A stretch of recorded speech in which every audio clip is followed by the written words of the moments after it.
The following is a conversation with Crystal Derry, founder and owner of Mobility MVMNT, an app and platform that helps you gain flexibility, restore calm through different mobility and movement programs, as well as breathwork, meditation, and generally speaking, prep programs before weightlifting, CrossFit, and different type of things. This is a curious art of being human. If you want to support that podcast, you can subscribe to the channel. And that is pretty much it. And now, Crystal Derry. So the first question, which is on an important subject, is yes or no, and if yes or no, how did internet memes changed the world? How did internet memes change the world? Because I know you like. I love you like memes. Why do you like them, and how? Yeah, just a simple question. Like, what do you think? Why do you think memes are popular, and why do you like them specifically? Well, okay, that's such a loaded question, but I like them because I love how universal the shared experience can be, in that someone can post something that speaks directly to me, and I'm like, how did you know that I had that dark sense of humor? Yeah. And then, like, when you share it, you share that shared experience, and it's like this instant moment of connection, of like laughter or joy. Like, you know that you're laughing at it, and you know the other person's laughing or chuckling at it, and it might be something really dark, but it is also like humorous and light. And they're so like quick. I think that's the thing that I like about them, is like the quick nature of them. I think that's why they're also like, they get so much pace in the online world, is because they can be universal. Yeah. Relatively quickly. So A quick way to connect yes. with people. Yeah. Yes. And cool. connecting through humor. Yeah. Right? It's a nice way to connect, and it's a light way to connect. And there's also like a shared experience in there as well. Yeah. So, I don't know. Yeah. Sometimes you feel like you're the only one who are doing something or thinking something, and then you see a meme and you see thousands, if not millions, of people that are liking it. Oh no, I'm not the only one. So yes, yeah. I'm not the only one. Yeah. Yeah, and then you see how many people have liked it or commented on. You're like, wow, I'm really not the only one.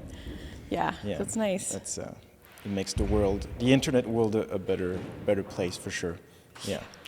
So the first thing I wanted to dive into is, how did you first get into Olympic weightlifting? Were you at like what age or what phase of your life, and like were you doing other sports before that, and how did you get specifically into weightlifting? Yeah. Yeah. I've been in sports my whole life. So from a very young age, I played soccer, I did gymnastics, dance. Like, I loved gym in school. Like, I've always loved movement as a child.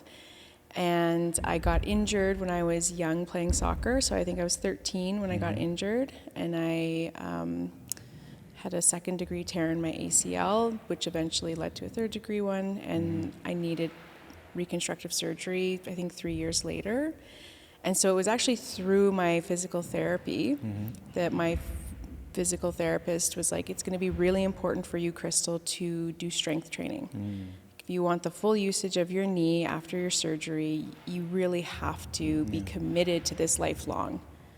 And I really appreciated that perspective, him saying, like, you're not just rehabbing your injury, you have to rehab for a longevity purpose. So he really framed it in for me in a way that I could take that and say, I have to do this for the rest of my life. I have to be strong for the rest of my life so that my knee can function well. Right.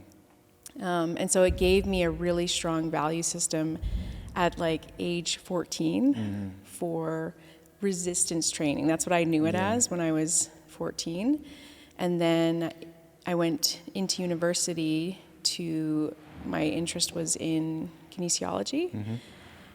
Was that influenced by 100%. And did you, sorry to cut you, did you right away enjoy like the resistance training and things like that? What was like right away the thing? Was it something right away you were like, oh, like I actually like this as well, or was it I need to do anyway? And Yeah, that's a good question.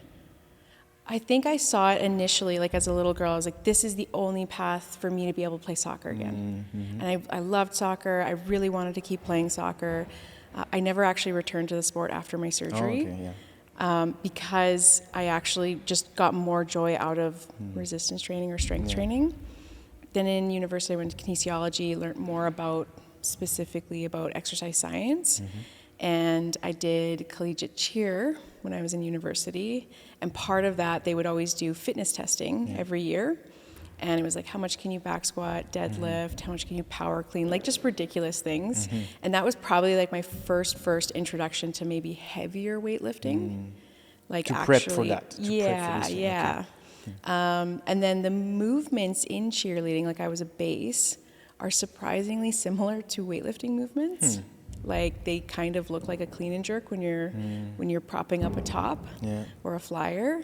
And then when I graduated from university, I found CrossFit eventually, like I think many people do. It's like your little gateway drug into the strange world of fitness and CrossFit. I was a personal trainer at the time, and I remember walking into the gym and just being like slightly horrified, because I was like, wow, I've never seen this many people this enthusiastic about fitness. I was like, what is happening here?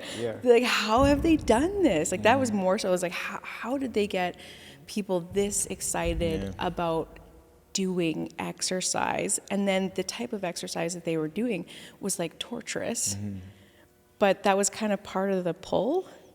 And then I think I was only 3 months into CrossFit, and they brought a weightlifting seminar into the gym. And I went to it because I wanted to get better at that movement, and I just loved it. I loved the coach that they brought in, and like the technical aspect of it, and that I had really enjoyed like physics and biomechanics when I was in kinesiology, and so I could apply that knowledge to like, the technical aspects of this is we're actually trying to manipulate ourselves around the barbell using physics and like power and movement and strength. And so that just like, that captured my mind. And so I kind of got really just like, what is this? And so then from there, I just kind of, I don't want to say like obsessed, but yeah, probably I really dove into the technical aspects of like, how do you weightlift? How do you get better? What do I need to do? This endless cycle when you discover something new that you're passionate about. But at that time you were already a personal trainer, but more in like general fitness, not necessarily CrossFit stuff already.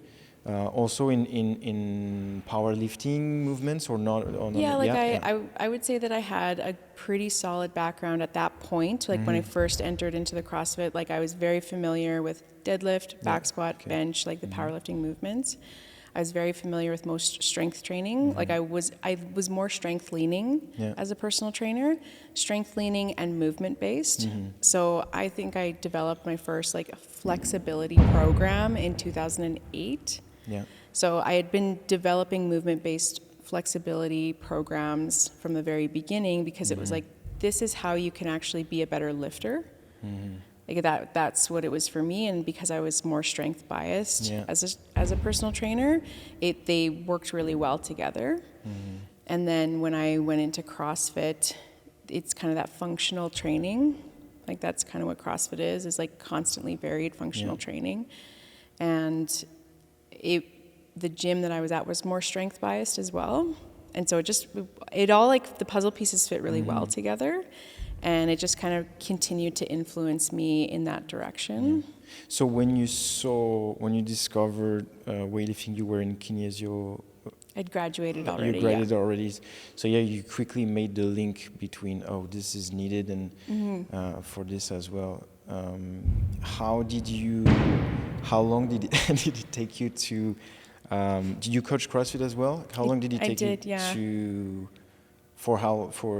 how long did it take you to, from discovering CrossFit and Olympic weightlifting, and then getting into it professionally as a coach? If you coached, I coached I coached CrossFit full time actually. Like I actually transitioned. I stopped doing one-on-one clients because I was coaching CrossFit classes full time in 2000 and. Okay, let me think about this chronological timeline. I think I joined CrossFit in 2011. Okay. The end of 2011, and then by the end of 2012, I was coaching full time, and then by I think it was about 2014. That's when I was like, I actually really would prefer to specialize as an Olympic weightlifting coach, because I'd already started pursuing the weightlifting coaching modules or whatever, and then I did a blend of coaching CrossFit classes and coaching weightlifting classes and weightlifting like technical stuff, and At that point, did you know you wanted to create something around like mobility in that field? Or not much? Like, where were you at that point in the vision of like, how did you? What were you gonna do? So when I started coaching CrossFit, I remember having a discussion with the owner at the time, and he said, what do you think is missing at our gym? And I said, people having the prerequisites for the movements they're doing. Like most of the people don't have the ability, and there's also no resources for people how do they gain the flexibility or mobility to do some of these movements. And so we had a discussion about what options would be available. So then I proposed, well, what if I ran classes that were mobility or flexibility that was specifically targeted for strength-based movements. So they're slightly different than, say, yoga, in that the way that the routines are structured is so that the person on the other side of it can load that movement. Whereas like yoga is all based on the asana practice. There's also a very philosophical and like connectivity and spiritual practice to yoga that isn't as much directed at, this is going to make me a better weightlifter, I'm going to be able to lift more load. It's more about like an internal reflection. And so I was like, how can I adapt what is currently available that most people are doing, which is yoga, which is great, not saying that yoga is not great, but it wasn't necessarily what lifters needed. It wasn't going to prime their nervous system so that they could lift the most weight. It wasn't going to help facilitate their joints to be more resilient, so it would reduce, risk of injury. Like there was just things that were missing, and I was like, this is how I would structure it, and this is what I would want to infuse into people's practice, so that ultimately they could lift more weight, be more resilient human beings, and feel better. Because if you go into any CrossFit gym, everyone has like a broken shoulder, a hurt back, or something that's sore, but it's because they're pushing themselves really hard. So it's not that CrossFit breaks people, it's that they don't know how to best support their bodies. And so I was like, how can I create resources for people so that when they're pushing themselves this hard, that there's support on the other side of it. Like that was the important part. I was like, I want to support their goals. I don't want to bash their goals.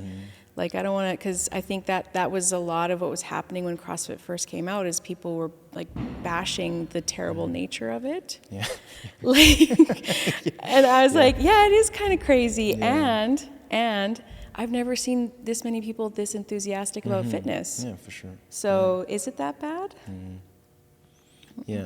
No, there's everything, and I mean, generally speaking, CrossFit itself can't harm anybody if it's done. It's always like how people will use things, right? It's never the thing itself. Absolutely. It's how do you do the thing, and and what style of coaching and the approach to the specific thing. But yeah, CrossFit's been like stigmatized for sure. But it's part of the journey of the thing, I'd say. So how did you, from that idea, from that thing that you were seeing, because you had a perspective from your studies, how from that idea and, I see that this is needed, did you actually take the step of creating something, a platform? Yeah, I mean, that was what quite, made you like make the... that was quite a journey. So I started running classes, and they were hour classes, because that's kind of like a standard in the fitness industry. Mobility classes? Yeah, mobility okay, classes. And they were different, and people were appreciative of them. They were always full. And it was, I mean, like, great success. And I was also getting feedback from people that were already spending 2 or 3 hours in the gym. Like, maybe they were working on their gymnastics skills, doing a WOD, and then they were doing, you know, their post-WOD accessory work. And they're like, I can't spend another hour in the gym, Crystal. And they would ask me, like, do you have like a couple stretches I can do at home tonight before I go to bed? Or are there some things that I can add to my warm up that would maybe just add like 10 minutes onto it? I can't come to an hour class. And I was like, fair, like, you're spending a lot of time here. How can I make this a better support system for you? Like, that was always my perspective, was like, how can I best support you? And that's when I was like, okay, maybe I can make some like PDFs. And this is also like, the internet was completely different than what it is today. Like, this was 2012? This is like 2013, 2014. Okay. Me trying to like figure out like, what could this look like? You know, I have no idea. Ebooks. Ebook, I don't know. Like, I had no idea. And then I can't remember what it was, but I must have been watching YouTube. I've always been a big YouTube consumer. And I was like, well, what if I made videos? Like, what if I made short videos, 10-minute videos that people could do at home? Then they would have my voice, they would have my like expert instruction. And my thought was, so they wouldn't get it wrong. And like, because sometimes a PDF, it's like you don't have enough information. And so I was like, okay, they wouldn't get it wrong, a video, and then I was like, then it lives forever. It can be rewatched multiple times if they wanted. I was like, that would be a great idea. And then, like, Kelly Starrett was really big at that time. I don't know if you... Which one? Kelly Starrett. At the time, I think it was MWOD, Mobility WOD. And now he's Ready State. I don't know. He made the book, the Supple Leopard. The Supple Leopard. Yeah. And so he was on YouTube. He was on YouTube. And I was like, okay, I appreciate what he's delivering to the CrossFit community. And I think I can do that with my own perspective in maybe a more gentle way. Yeah. Because he was like quite aggressive. He would like yell at the camera, and people loved him. Yeah. But I was like, I don't know if I love that. So why can't I contribute something, but with a different flavor? And then I think the next thing that came out the next year that got really big was ROMWOD. And I was like, oh, okay. Like, there's proof of concept, kind of. Like, that to me is what that was. It was like almost a check mark of like, you need to do this. And again, though, looking at ROMWOD from the outside, I was like, they're just doing yin yoga. And to me, like, that's what I was trying to impress on the CrossFit and weightlifting community, that yoga is maybe not specifically designed for your needs or just that, right? And that there's a need for yin yoga, but like, it has purpose and intention behind it. And I would see so many CrossFitters like almost creating competition of like how deep you could stretch. And like, you're missing the point, guys. Like, that's it. Yoga's not a competition. And so I was like, again, how can I best support these guys to give them things that's going to be impactful, efficient, and meaningful. and less aggressive, because that was the big thing that I saw, is like all the things that were out there were just as aggressive as CrossFit or just as aggressive as weightlifting, which there's a pretty big intensity. But then where's the harmony? If your workout is intense and your mobility is intense and your life is intense, like at some point that person's gonna collapse in on themselves. So I was like, how can I best support people? And that means I create something that's not super intense, or that I teach them how to balance and harmonize the intensity with some like softness or gentleness, or like, here's how you can be kind to your joints so that your joints love you when you're lifting all that weight. Yeah, because it's hard for CrossFitters, you would say it's hard to not understand, but it's hard to contrast high intensity with lower intensity, like to force yourself to see the value into it. Because when you do CrossFit, it's all high intensity and you see the value in the go. But then it's harder to see this will actually support me, like you do, to well, I think have a contrast in the intensity. Many people, and this was in both sports, right? Like weightlifting and CrossFit, and probably powerlifting, I'll rest when I'm dead. I've heard that a lot. Yeah, I love that. Which, like, from an exercise science perspective and an adaptation perspective, you're missing the point. Yeah. Like, rest is when your body actually adapts and your tissue gets stronger. And without appropriate rest and recovery, you won't get stronger, you won't get faster, you won't get more powerful.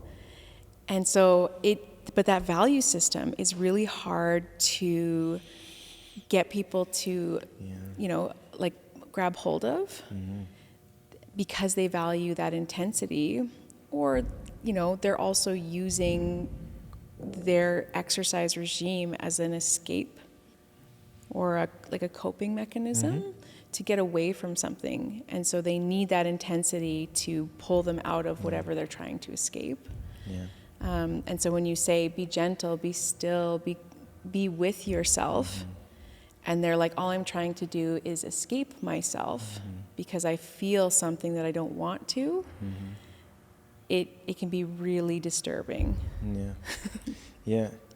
And I mean, this, and probably also just the fact of like feeling something intense, something unusual. I think but it's a personal opinion, but CrossFit got really popular not only because it worked for sure, like on a fitness level, but also because it made people feel something new, different, and gives that intensity that today it's harder to have if you live more of a mundane life, I would say. Yes. And then suddenly, things that make you feel different or intense, I think it's part of the success of it.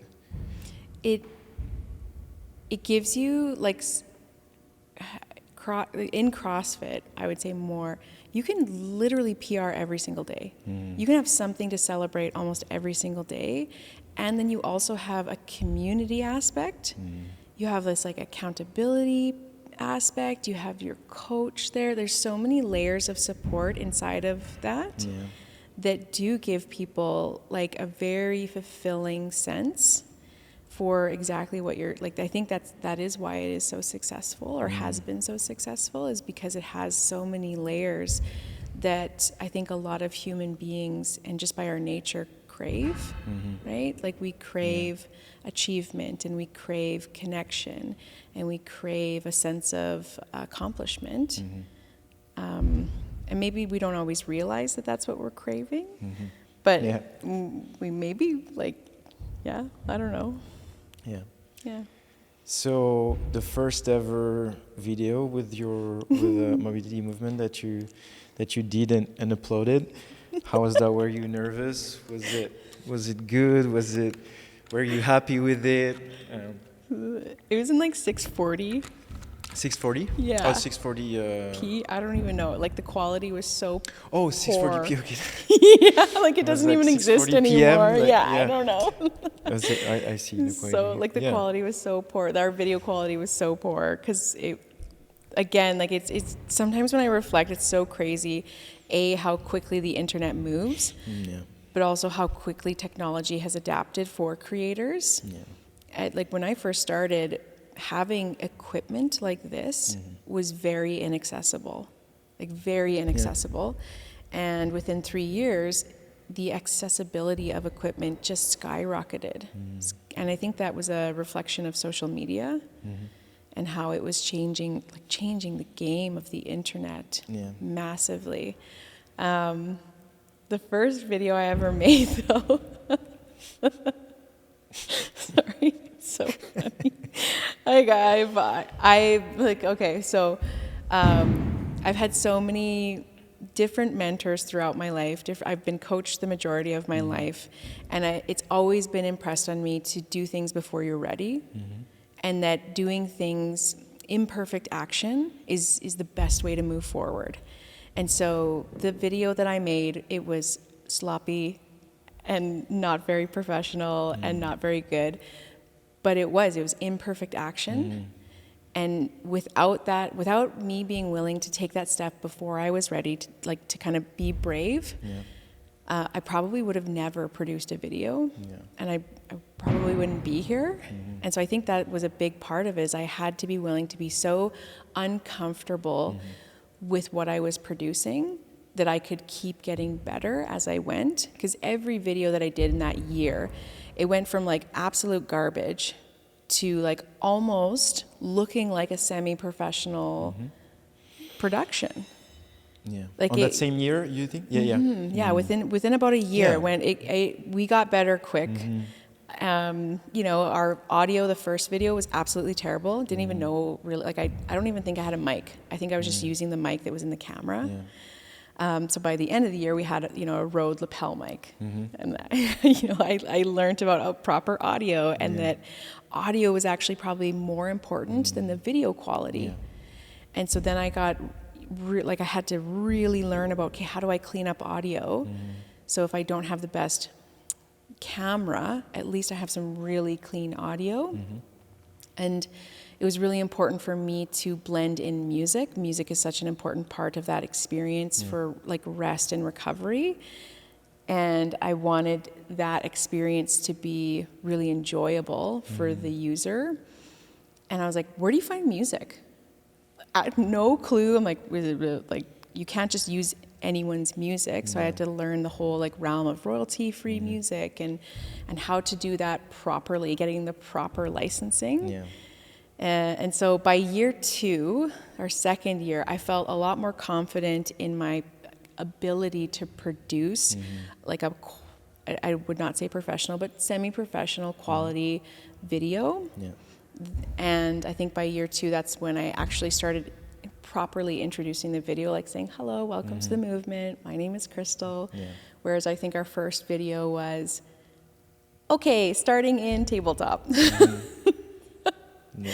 But that first video.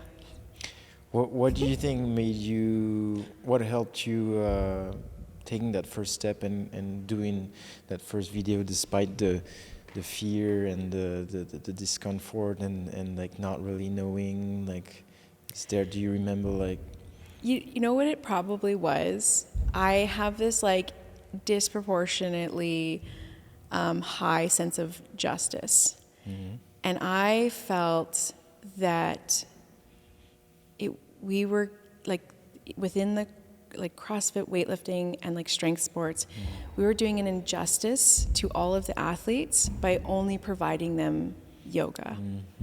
I was like, this just isn't fair. These people are working so hard. And there's better things for them. That's what it was to me. I was like, I need to do this. And it didn't matter how scared I was, but I was like, there has to be a better way. Really pushed by the mission of like providing that. Then that, and I also knew because like the other parts of me were I had been working as a research assistant on a research study it was the quality of life study. So it was a long-term research study for seniors in long-term care homes to see if daily exercise and socialization improved the quality of their lives. Shockingly, it did. Yeah. But I got to witness so many people at like the end of their life, kind of, and seeing what their bodies had adapted into and feeling really uncomfortable with the idea that that could be my parents one day. And that, you know, I would want my parents to still be able to brush their hair or put their coat on or put their cardigan on, that they wouldn't get to a point where they lost that ability to have that freedom to move in their body. And then I was looking at, you know, these two communities that I care deeply about, the strength community and the CrossFit community, and I was like, if they don't have something to help harmonize this and take care of their bodies long term, they're going to be those people that can't put their arms above their head anymore. They're going to be those people that have to shuffle down the hallway because they've lost the ability to have dexterity in their feet. And so there was also that aspect of like, I care about the long-term impacts of people, and I want people to be moving, happy movers for as long as they can be, because the quality of these people's lives improved significantly with connection and movement. Yeah. And so I was like, if these people's lives can improve that much, think about the, like, you know, when you're at the early stages of your life and the influence and the ripple that that could have in someone's life. And I was just like, I have a really unique skill set, and I should be doing something with it. I should be helping more. It was kind of like, that was I think important to me. Yeah. Nice. Did you, in the group of this study was only for like elderly Yeah, people? it was very specific. It was with the health region in the province that I was at. And they were, I can't remember, I was only a research assistant. I only did the intervention. So I went and socialized and walked the seniors for the 16-week interventions. And I was only part of it for, I think, 2.5 years before. It was like a part-time research assistant job while I was a personal trainer. But it was really impactful working with that population. Yeah. Because I was going to say there's also the strength, there's a direct correlation with strength and longevity, and even more recently, I think more specifically with leg strength and longevity.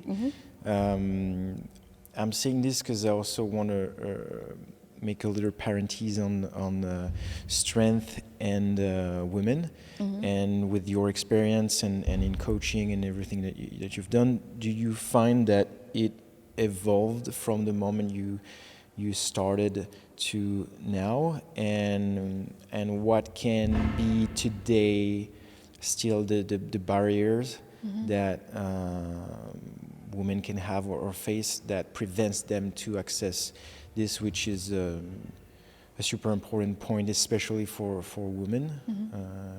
Yeah, so that's a on different aspects. That's a good question. That's a really good question. Specifically, women and strength sports. Why is that important? So I think initially I entered the strength world because of a sports injury. And my value system was heavily influenced by the physiotherapist that I was seeing at that time. And luckily, he gave me that long-term thinking, right? Like, I was very blessed that he had that, and that he impressed that upon me. And because I think if I hadn't had that experience, if I hadn't had that very, a unique experience, it was a traumatic experience, but it uniquely influenced my perspective and value system. But a lot of friends that I had, a lot of girlfriends specifically, when I would go to the gym with them, the important aspect for them, the thing that they valued, was the aesthetics. How is this going to make me look? I want to look better. I want to transform my body. And it's usually I want to make my body smaller, as small as I possibly can. That was a really big, important part, which is hard if you want to get stronger. It's like really hard. If you want to be strong and you want to be tiny, those things are kind of like they work against each other. And I find that even me as a personal trainer, when I first entered the personal training world, it was about helping with weight loss. And now it's about helping people be lifelong movers. Like it has massively switched for me. And part of that is people, they came in wanting to lose weight, right? Often women do, I want to lose weight. But when you interview them a little bit more into how come, like what's underneath that weight loss goal, there's usually a goal of wanting to feel comfortable or confident, wanting freedom and autonomy, like maybe they didn't feel free to wear the clothes that they wanted to, or they didn't feel free to do certain activities with their children because they felt like it was too hard for them. And so as I worked as a personal trainer, I got a deeper understanding of like what was actually motivating people versus what they were saying they wanted.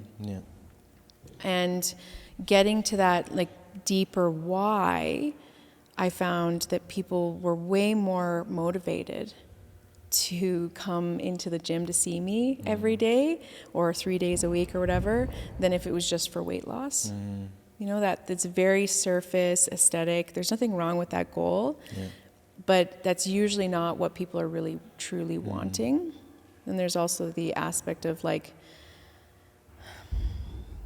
so many women hate their bodies and they use exercise as a way to like beat themselves up. Why do you think so many women hate their bodies today? I think women are very vulnerable in a world that is not very friendly. Like the world's not a super friendly place, and that's I'm saying that like as a female that lives in Canada, so I'm in a really like privileged position. You know, like I don't see nearly as much as the unfriendly world as there actually is. But I would say we're in a more vulnerable position. We're socialized in such a different way to value our body more than anything else. And that our body will be objectified through every aspect of our life. So whether you're a little girl or you're going through your teenage years, which are the worst years ever to go through as a girl, there's this undertone of objectifying, of you being objectified and you having to protect yourself because the world's not going to protect you. And so there's this like control aspect of like, okay, I have to control my body so that I can either be as safe as possible or that I can like, you know, be seen in a very specific way to not be objectified or, you know, attacked for whatever reason, right? And I've seen that for myself too. I've been trying to share, you know, meaningful movement and meaningful routines for the last 5 years, probably 6 years before that, on social media. And social media is like it's a terrible place because people feel very entitled to say whatever they want about the person that they're watching a video of. Some people are very kind, some people are very encouraging, and there's other people that are just really mean. And if I cared more about what those mean people were saying, if I was maybe younger, if I was maybe in that stage where I was more influenced by other people's opinions, that would be really hard. Like I know that there was a point in my life where those comments would have just hit me like bullets, and that I would have really struggled to like process that comment in an effective way that it didn't. So I don't know. There's so many things that would lead women to hate their bodies that it makes me kind of sad, honestly. Like that's a reality. Yeah, I think it's. I do think that it's a work in progress, and we need to really zoom out completely and see where we're coming from, to really see the thing. But yeah, it's an interesting point of view, especially for a man. Like we don't think about the same thing. We're not exposed with the same thing, and both sides we have our own like difficulties about different things, and yeah, it's I think it should come back to the strength and like the fitness.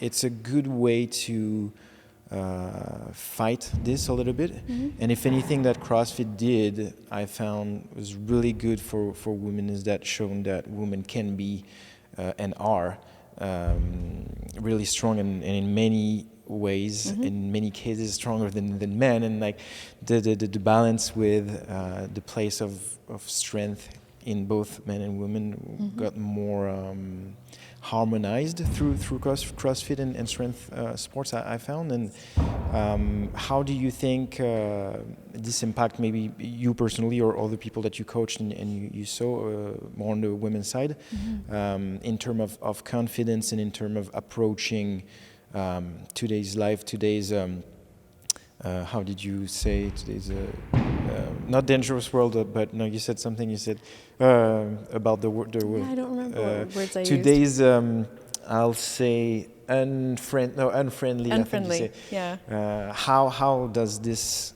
impact like a woman's confidence? Yeah, I'll speak from my personal experience. Because I came from a sporting background, also came from like dance and cheer, and the dance and cheer world was very much about how small your body could be. And then when I like went into the CrossFit world, it was like, how much can you back squat? Yeah, both extremes. Right. Yeah, it was it was a huge contrast.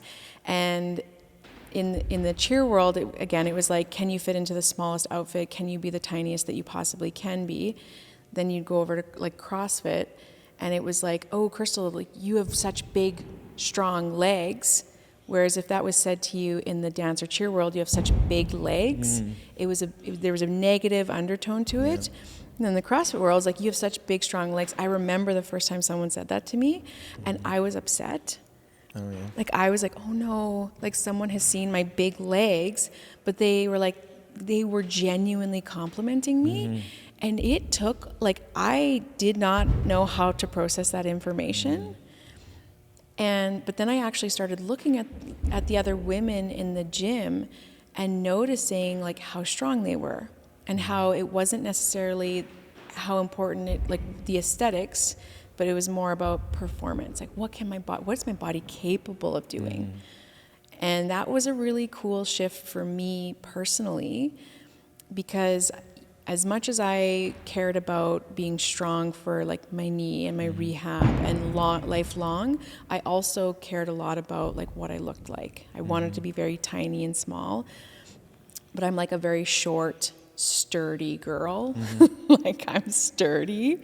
I've always been sturdy. And so that makes me a good lifter, right? It made me a really good lifter, but it made me a terrible cheerleader.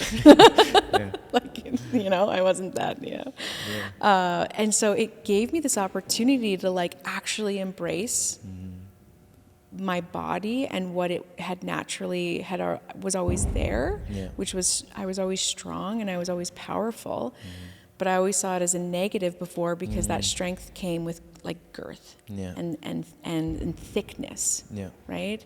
And so in this community, there's a huge appreciation for it.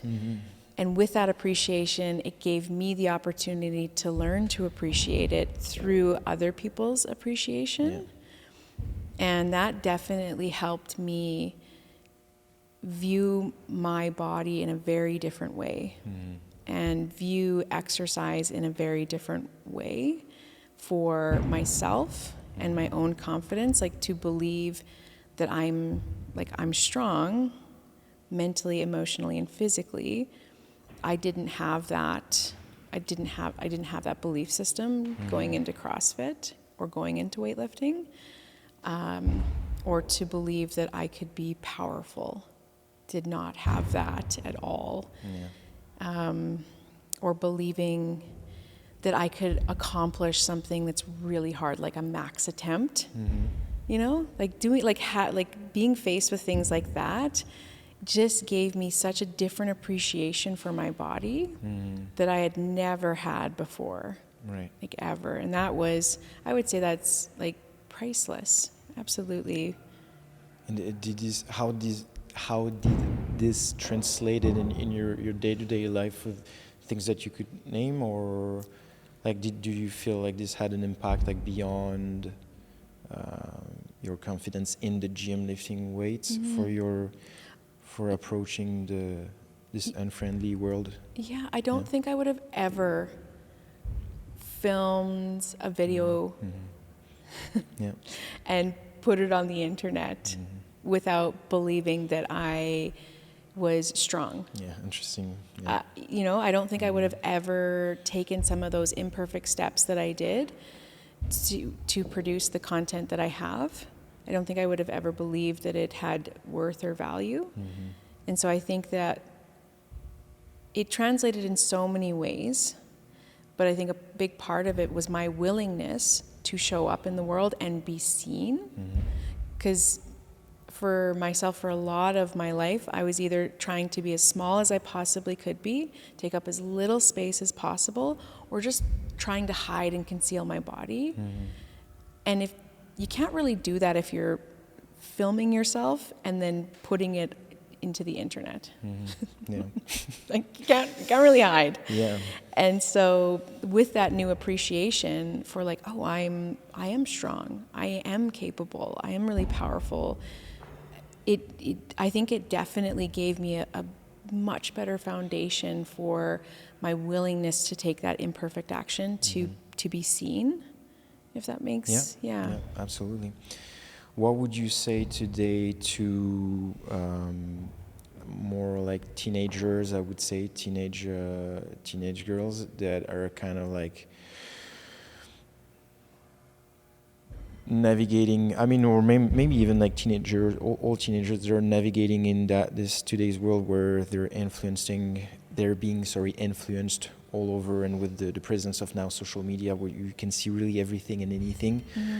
What would you say with your experience and that in terms of advice, like how would you approach fitness today, and what a young person should approach, how a young person should approach fitness and the relationship with their body in a healthy way, and in a way that can like stand out and stand in this crowd of like all the stuff that they're seeing, and that they're you know, like you were talking about the fact that you would have been like literally hurt if like people would have like tell you things. Like how today do you think, you know, teenagers should approach that? Does the question make sense? Yeah, the question makes sense. It's a big question. Yeah. It's a really big question, and it's, I think, an important question too. And I spoke at a teen empowerment workshop. Cool. Yeah, nice. And I think there was 12 girls there, ranging from, I think it was 12 to 16. So they're right at that like teenager level. And I remember those years for myself. They were like very hard, very challenging. Your body is changing so much. it's so tumultuous internally. It's very tumultuous externally. And there was no social media when I was that age. That didn't exist until I was in university. And so I'm like, how am I going to present to these girls about self-love? And I don't necessarily have the same lived experience as them. And so all I can really do is try to listen. Like, what is your lived experience like with social media? And how is that impacting you? And again, how can I best support you? You know, here's all the knowledge that I have around self-love and how strength training can be a really great source of confidence and strength and seeing your body as capable. And I don't necessarily know what your life is like. And so we had a really cool discussion where I introduced the concept of self-love and how many of us have a lot of conditions on ourselves, and that many of those conditions begin at a younger age, and then they ripple out into our life. And those conditions that we place on ourselves are usually a result of the environment that we're nurtured in. And many of us are nurtured in the same environment, society, that doesn't overwhelmingly embrace the emotionality that it is to go through being a teenager. It's a very emotionally volatile environment as you're going through those teenage years. And usually you'll see parents, practitioners, friends having a really hard time holding space for big emotions. And then those big emotions get characterized as bad or good. And then we condition ourselves in that if I feel bad emotions, I can't love that aspect of me.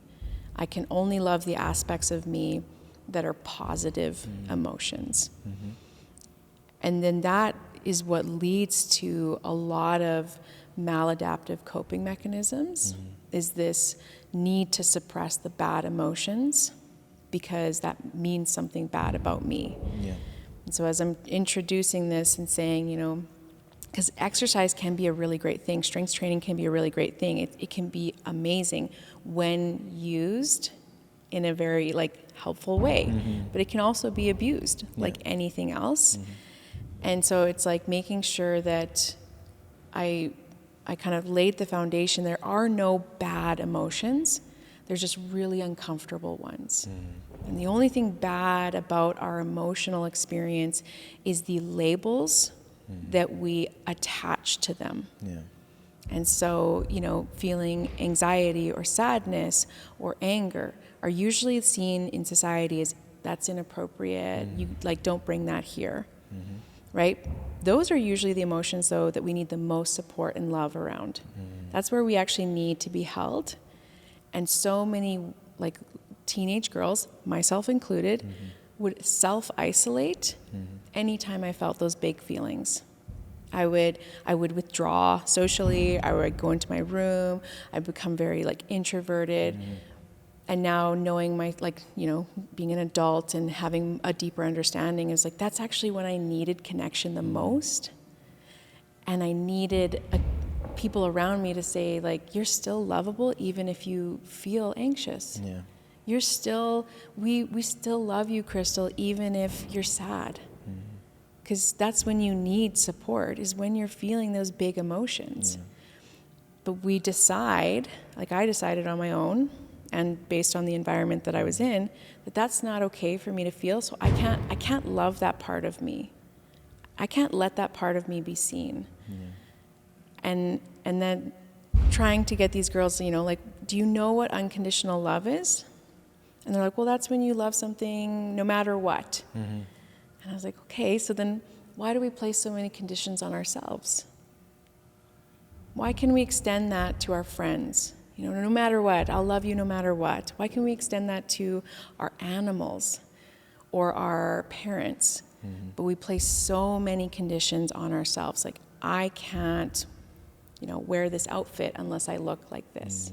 That's a condition of love or affection that we could give to ourselves. but we won't because we don't have this. And then we had a really interesting discussion. I kind of opened up the floor to them and say, what are you guys struggling with socially that maybe I don't know because I didn't have social media at the time? And a lot of it is that exactly what I talked about, things that don't really penetrate me, because I wasn't at that vulnerable age with comments, but they are. And they see comments. And kids are vicious. Oh, yeah. Like, they're super vicious. But it's because they're in a really emotionally volatile environment, internally, externally, whatever, because their body's changing, their hormones are changing, their life is changing so drastically, they're going through a lot of transitions. Anyone going through that many transitions would be emotionally volatile, like, let's be honest. But that usually it comes out as acting out, lashing out at other people. Yeah. And these girls were so open and sweet, and like, we had such a wonderful discussion about it. And I think I learned more from them through this discussion than I was presenting about the unique challenges that these girls were facing. And that part of it is these comments that they would see online were almost like tiny little micro conditions, right? Like, that's a part of you that you can't love. That's a part of you that you can't like show the world. That's a part of you that no one wants to see. And then it gets internalized and it really lands inside of them. And then it morphs into something where a big theme that we all took out of it is they were so, they were afraid of the cancel culture. That was a big fear that they all held. Like therapy, you mean? Like talking about the things? Or They were talking about, like, if I do one bad thing online, that I'm going to be canceled and it's going to ruin the rest of my life. Oh, the cancel. I heard counsel. Yeah. Okay, cancel therapy. Yeah, okay, I see. Yeah. Lots of fear around that. There was a big fear. I never had that experience in my teenage years, ever. And so we did some really interesting exercises around, like, things that we can do to help them not internalize that so much, but also that is like a work in progress for them. Like, helping them to understand that when you're feeling those big feelings, or if you're feeling hurt by those comments, to choose connection over isolation, that's actually when you really deserve support. Like, that was a really big thing that I wanted to impress on them. Is like, that's when you can go to your CrossFit gym or go strength train with your training partner or a coach, and let them know that you're there because you're having a hard time, so that you can have a point of connection and support, and that you're reinforcing to your body, your mind, your soul, whatever is in there, that you deserve to be supported, even if you're hurting, even if you're sad, even if, whatever said emotion is there. So I think that if I could do anything for the teenagers, letting them know that your emotional experience is not bad.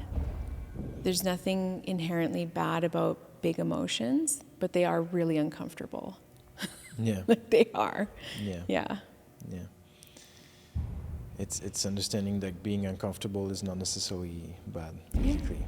Yeah. It's more necessary than anything else. Yeah, and I think actually even through strength training, you learn that a lot. You don't get stronger unless you're willing to be uncomfortable. Yeah. Right? Yeah.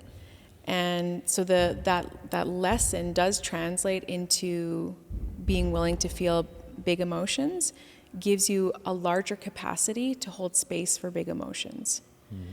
Whereas many people think, if I feel this feeling, I'm going to be stuck there forever, and I'm just going to go into a downward spiral. Right? It's the meaning that they attach to the experience, not the experience itself. Right.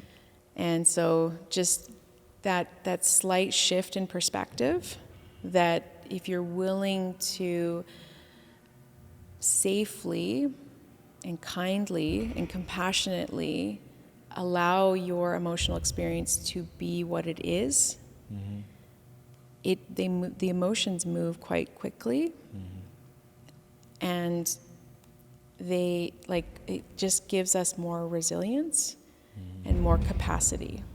But when we sit there and we suppress them heavily, or we distract from them or escape from them, they don't have anywhere to go, and they just stay inside of us. They don't get to move, they don't get to exist and just be what they are, and they just turn into stuff, you know?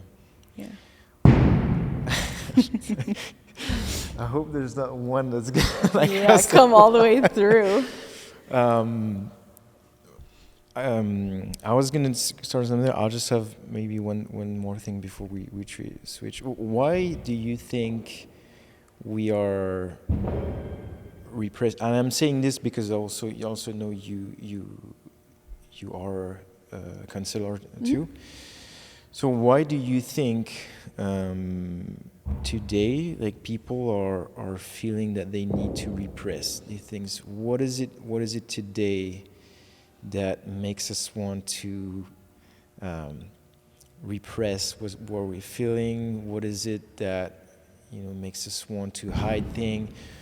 Why are we feeling the need of doing this?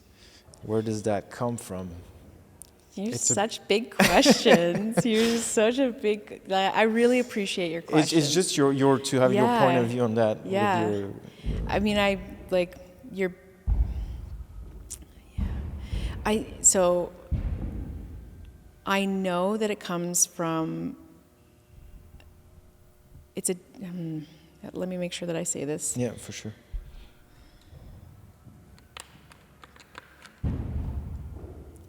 So this is going to be based off of a little bit of the family systems stuff that I learned in school, and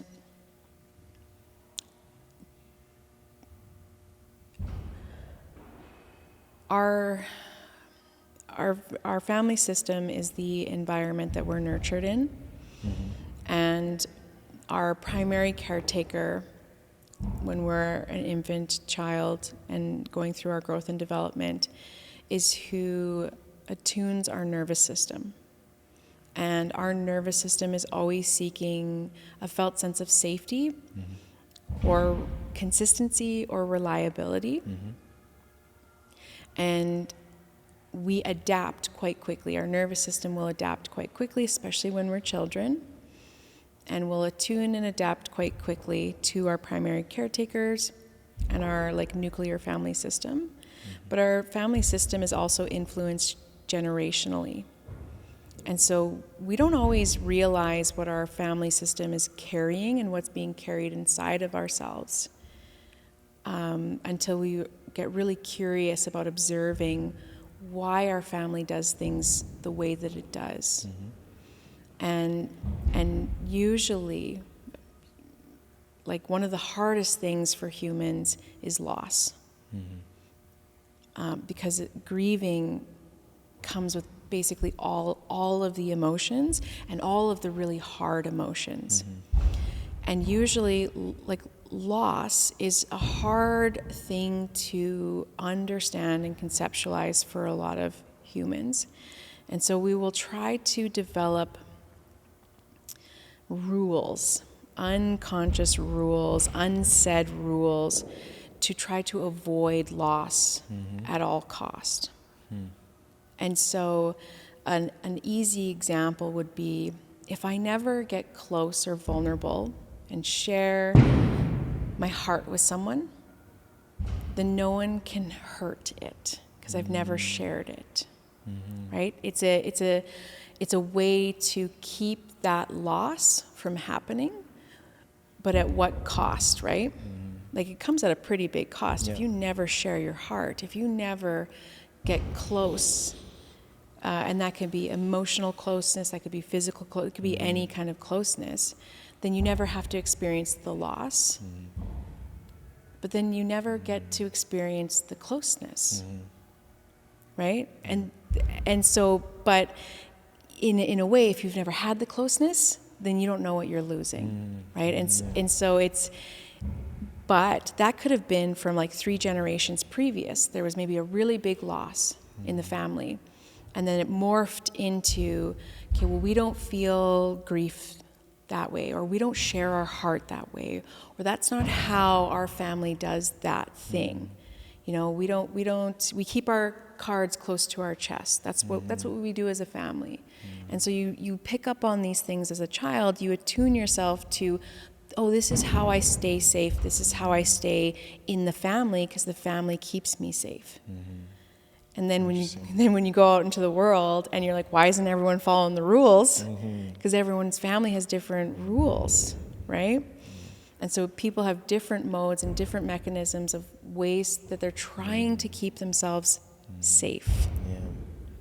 Yeah. Is that? Yeah. Do you think that answers really your question? Perspective. Yeah. Okay. Yeah. No. Very interesting.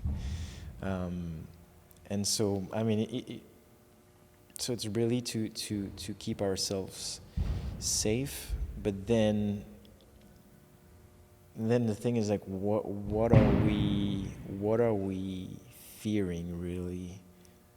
Is it just something that's about fearing like external judgment? Does everything comes to this? How are we going to be perceived in the society? It's all about. It depends what the value system is of the family. So some people really value perception and status.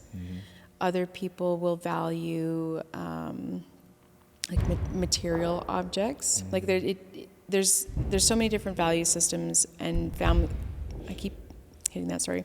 And families will value different things, and that will influence our value system unless we examine our value system and say, do I actually want that value system, or what is my value system?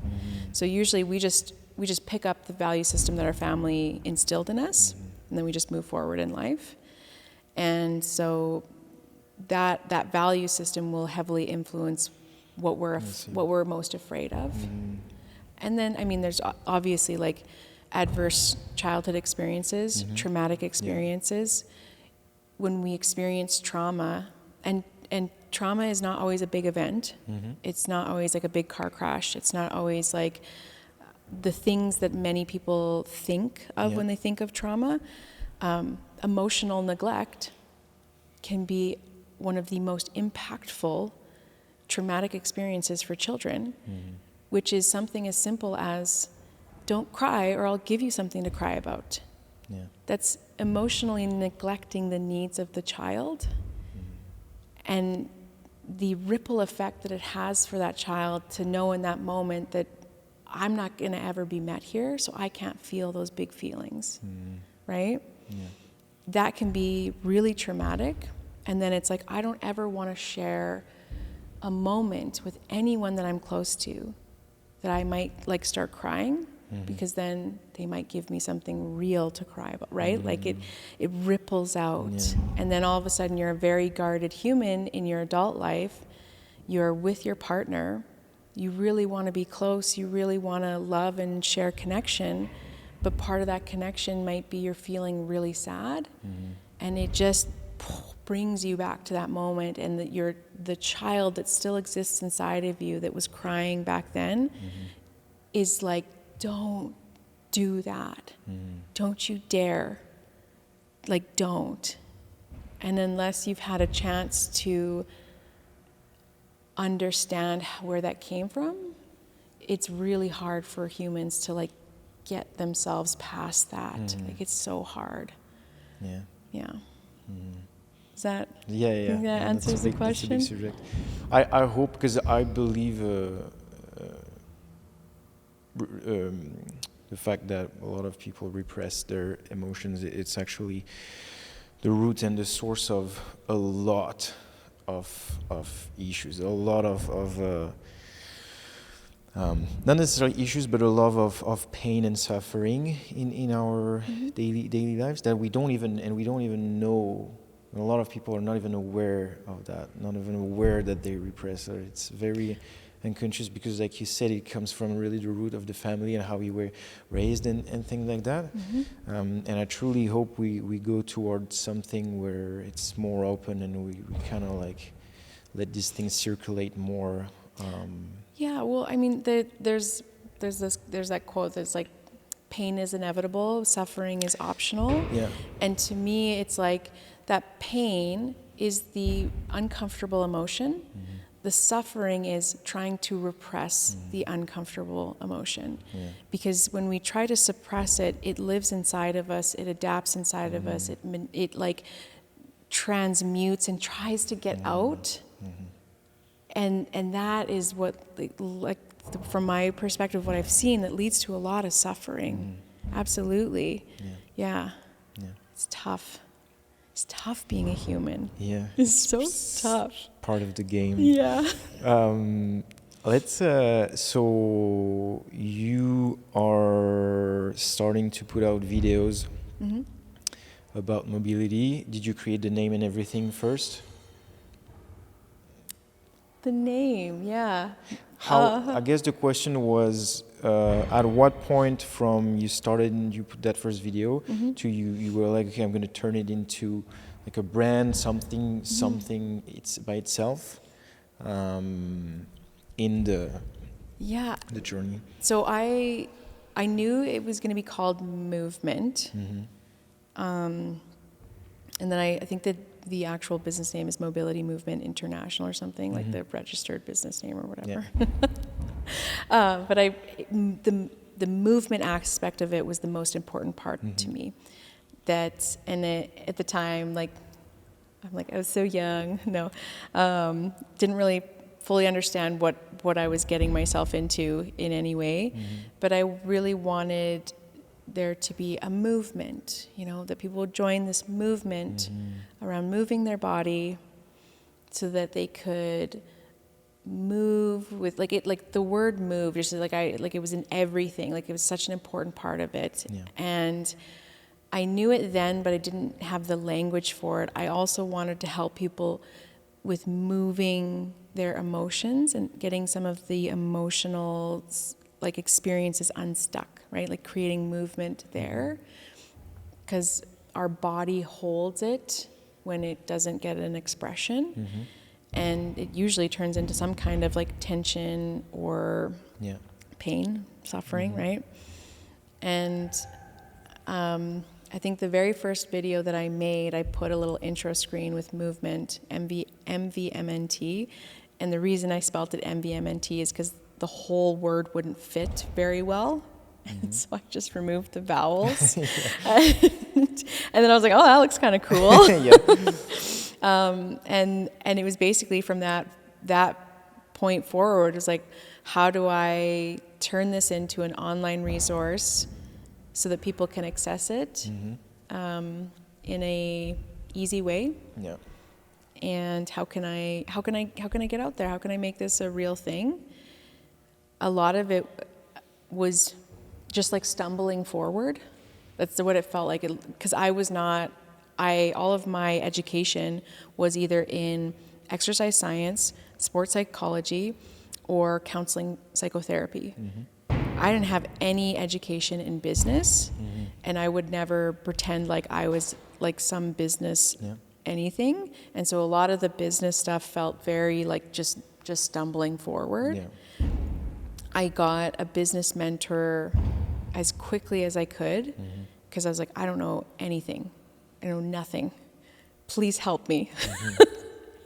Help. Yeah. And I've had 3 different business mentors along the way that have been incredibly helpful. And I can also understand and appreciate that if I had any education in business, it probably would have helped me as well. But it wouldn't have helped me in what my expertise is. Yeah. So lots of stumbling forward and just adapting as quickly as I could. And this relentless pursuit of helping people better. Yeah. How can I help people better than what's available? Yeah. What was the hardest thing for you? Was the business aspect of that? Yeah. Yeah.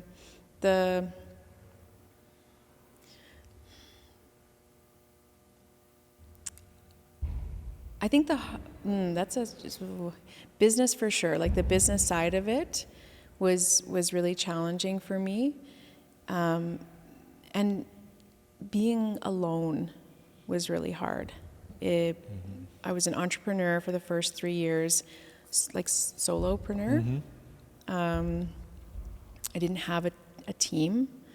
I didn't have a Jen. I didn't have a Val. I didn't have really. All I had was, my family. But my family all had relatively traditional jobs. Other than my mom, she started her own business, but hers was pretty well established at that point. And so she was one of the people that I would often go to for questions about what did you do when you were trying to do this? But her business was in a completely different field. It was not an online business. And the online game was so fast paced and it changed so quickly that the moment I felt like I had caught up, like literally the next day, I was like, I'm 3 years behind again. That was really hard for me to, I just always felt like I just couldn't keep up to the other people that were coming out, and it was moving so fast. Yeah. And I was just this solo female, trying to run as quickly as everyone else, and that felt really hard at the beginning. Were you doing something else as well, or was it directly your full-time thing? So I was working. When I started Movement, I had just graduated from my counseling psychotherapy program. I was starting my counseling practice. I was still working as a personal trainer, and starting Movement. Yeah. So I was doing a lot of different things at the same time, and it did not give me the ability to be full-time in Movement. It was a startup company. And it took me until 2022 before I could commit my full-time effort to it. Okay. So you did it, because you started in 2018, right? Okay, so 4 years to get just on that. Yeah. What was the best part of building it? The thing that stand out of the past 5 years with this, the most memorable moment or pleasant moment now that you look back 5 years on that? I think it's that even if I've put a drop into the ocean, because that's kind of what it feels like sometimes, is you're putting just like a teardrop into the ocean, that I know that teardrop has had, even if it is small, a ripple, and that I have positively impacted people's perspective on viewing how to take care of their bodies and how to take care of the whole human. That's always been really important to me, is let's not just care for your tissue, let's care for the whole human that's there, and how can we best support that human being. And I know that I could probably confidently say that now. Even 2 years ago, I don't know if I would have been able to confidently say that, but I definitely know that there's been an impact, and that I can see my influence, and I can see that even that there's an openness to people wanting to value rest and recovery. That was what was most important to me, is I was I would love to have people value rest. Yeah. That they can see that the rest is a really crucial part of their adaptation to getting stronger or more powerful or whatever their goal is, and that rest is a productive part of that, and that we can stop demonizing rest. Yeah, totally. It's a terrible thing. Yeah. Because you've been adding more meditation and breath work and things like that lately. Do you find it hard to, because, now maybe your community was on a wider spectrum than just CrossFitters or weightlifter, but how do you find putting that type of people, like the high intensity strength people, into meditation? Something hard? Like, how was it seen on your side? How did it? Yeah, it's not an easy Yeah. transition. That's not. It's really hard to ask high intensity people to chill, Yeah. essentially. And so it's like, how can I find something that they value Yeah. and say that it will help that? And so the one thing that I know that it helps with is sleep quality, and the ability to fall asleep and get a restful sleep. And that is a value system that I think that community does value, is they know that sleep is good. Yeah. So if I can help them understand, hey, if you do this for 10 minutes a day, it can actually help you fall asleep faster. It can actually help you get a more restful sleep. And that seems to, there's a connection point there. That's the trick. But there was friction for me, because at first I was like, how do you guys not know that this will help? Yeah. Yeah. But they didn't. And so it's like, that's your job, Crystal, to educate them on why this will help them. And so that for me, I was like, okay, I know why it does, because I have this knowledge and expertise. They don't necessarily. Maybe some of them do, but they're not doing it because maybe they don't understand that will help them with this. And so I think part of it has been delivering the meditations, the guided meditations, delivering the like non-sleep, deep rest routines, and also then giving them some education and value system of why they might want to incorporate this. Yeah. Because when people when they're bought in, they're so much more likely to put it into their own routine and have some responsibility in that, okay, I want this part, so I know that I have to do this. And that educational piece, I think, has been an important part for me to try to communicate to our members and people outside of our outside of the movement community, of how we're kind of different in that we're trying to care for the whole human being. Yeah. Like, I'm not just caring about your joint distraction, but I do care about your joint distraction, but I also care about the joint distraction and the safety that we create within your nervous system, so that you can translate that all to your lift. You know, like there's so many more facets to me that I've struggled to communicate, but that I know that I'm starting to do a better job of. So, yeah. Yeah. So that's the like, to have the whole, like, you need to play with all aspects, right, of things. How do you think? Because I know you're also doing your painting, right? You have an artistic. I do artistic stuff. Side. How do you? Because I found, like, everything that is not necessarily business but sport, let's say fitness, is going to be very repetitive, and it's going to not necessarily require the creative part of your brain, right? As you can just like turn your brain off and just slam weights. Not all the time the case, but it's more like you're not being very creative when you're going to follow a protocol and just make a training, right? You would agree with that, right? I'd say most people would agree with that. So we were doing one type of things. We're using one type of a part of our brain, and when we do creative things, we're in something else, right? There's more freedom, there's more flow. It's a very different aspect of activity.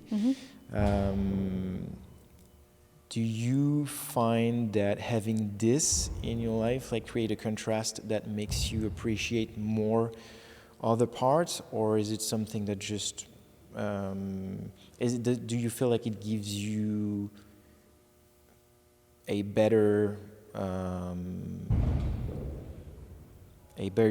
approach of all other aspects of your life, like business-wise, fitness-wise? My question is, how do you? Because the question is more, how do you find, and how important it is for the whole human to have, like, to do different things and have contrast on the intensity, the rest, the creative, the flowing, and the just 1 + 1 = 2. You know what I mean? So how is it something that? Yeah. How does my artistic and creative side influence Yes, exactly. the other side of me? I think that a lot of athletes and artists might actually have more similarities than differences, actually. That flow state that you're talking about, that creative flow state, I think is experienced by a lot of athletes at a high level of performance. You have that flow state as well. And whether you're an artist or an athlete, when you're in that flow state, that's usually when you're performing the best. So whether you're creating something or you're performing like your athletic endeavor, getting into that state is how you know that you're getting into your zone. And I think because I've always had those two things, like art and gym have always been present in my life. And those have always been two areas that I've just excelled at. Like naturally, like artistic endeavors have always just been something that just they came to me. Did I practice them? Yes, I did. And then same with athletics. Did I have some like natural stuff there that made it easier? Yes. Did I also have to practice? Yes. That flow state, though, I think is what draws me to both creative and athletic endeavors. And I also think it gives me an opportunity to create something really unique too. I was saying to Jen last night that I can't remember exactly what her question was, but she was like, how do you see movement in a couple of years? And I was describing to her that the movement experience being like almost like a 360 experience that can be something that humans can fully immerse themselves in. And it's more about the experience that I create for them, of almost this like whole support system of like audio visual, experience where they get to immerse themselves in rest or care or restoration. And you can tell that when I'm describing this, it's very like a creative piece for me. And I haven't quite figured out how I'm going to translate that into the logical business world. But it's like you can tell there's like a vision, and I needed that creativity, that like artistic side, to be able to eventually pull it into reality. And I think it's probably one of the best qualities that I have, and it's a blessing and a curse at the same time, because I can have such a vast creative mind. I can go off in so many different directions too. So I don't know. Yeah, no, totally. Well, it gives it your unique perspective and your unique approach and touch on that, and also that you have like these different things between counseling and personal training and kinesiology. Kinesiology. It's the hardest word to say. It is the worst word, yeah.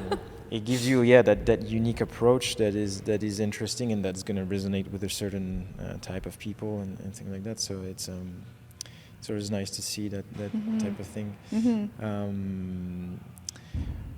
What today? So you were kind of saying this. Where do you see this going? Where I guess before this, I'm gonna ask this: how do you think movement and self-care improve? Not necessarily for the athletes, but for anybody. Is going to be a beneficial thing and something that's worth leaning in, even if you're not doing any kind of like really intensive sports or whatever. How movement is going to impact and for the better your entire life and at whatever stage you are. Well, our bodies are the vehicle that we move through life with, and it's an analogy that I've used as a personal trainer, but it's very relevant that it is shocking the number of people that know how to take care of their car better than they know how to take care of their body. They know the ins and outs of their car. They get their oil changed. They get they deeply care about their cars. Like when you talk to a car person, like they care and great. Yeah. And I also would love if people could value their bodies to that same level where they would want to know the ins and outs of their body and how to best take care of their body. And that to me is more on a value-based system. I think we had a question in our members community and they said, how do you better prioritize a self-care routine? Like, what do I need to do to be able to prioritize it? Because I can't seem to prioritize it. And I kind of sat back and I was like, that's a really great question. I think that's something that so many people run into. And I also think that it's a reflection of their value system of their own body. And that if they don't value their body, they're not going to prioritize the care that's needed for it. And then if we go deeper than that, why don't they value their body? What has happened in their life that they've lost a value system for their body? And you go a little bit deeper than that, and it's like, are they even connected to their body? A lot of people basically live here, right? They're only ever in their thoughts. They're never experiencing their body because their body is the thing that experiences pain, grief, emotion, sadness. Our body also experiences all of those happy, joyous, blissful emotions. But if we don't get to selectively cut off from one emotion. If we cut off from one emotion, we cut off all of the emotions, right? We get to numb them all. And so then it's like, okay, if they've lost connection to their body, they've lost a value system for their body, why would they prioritize self-care? Why would they? The things that we don't care about, we don't maintain. And so it's not a point to shame someone for not valuing themselves or valuing their body or valuing their emotional experience. It's an inquiry of what has happened and how can we turn the corner even a little bit so that you can realize that your body matters, you matter, your experience in life matters, and you're worth taking care of. Like that, that feels like a really hard one for a lot of people to believe that they're worth taking care of. They're worth receiving care and kindness. You think that comes as well from that thing of numbing and repressing almost? Or that, Yeah. Well, and again, I don't know exactly because everyone's life experience is different. But, have they cut themselves off from their emotions because of something really terrible that happened to them? Has their body become a place where so much pain has happened that they don't want to go there? I went through a really, really challenging experience in 2020. I was in Costa Rica when the pandemic was announced. I've getting back to Canada was like a big panic because it was like all commercial flights were being canceled. So there was a lot of panic and around that. So even just that event alone was like slightly traumatic. Slightly. But then I arrived home, and within 2 weeks I was walking into the ER because I had this really severe flank pain, and I kept saying to Chris, I think I'm dying, I think I'm dying, I think I'm dying. And he was like, well, then we need to take you to the hospital. But the hospital was locked down. It was a very scary place. So we went there, and they put me into a room all by myself right away because I had told them I'd been out of the country in the last 2 weeks. They did my vitals, they scanned, they did a chest x-ray, and it was so fast. and I was in the ICU in a like glass little cubicle, doctors all around me in full PPE, saying like, you're in like really bad condition, and like you need to contact your family and let them know that you're in the ICU, that you're not in a good way, and no one can come and see you. Like no one. Yeah. And I was very sick, very, very, very sick, and all alone, and I didn't understand necessarily what was happening to me, but I also lost all human connection because there was, protective barriers between the people that were trying to help me stay alive and myself, but those protective barriers also meant I lost all like human connection. And it was also really scary. It's like you might die and you'll never see your family, and you can just send them a text message. And like it was hard to be there alone, just with just your phone, on oxygen, very sick, not being able to stand, like lost all capacity to move my body. And then my body became this place that had betrayed me because it was so sick. I was like, I did everything for you. I have taken very good care of you. Why are you betraying me like this? Like, that's really what it felt like.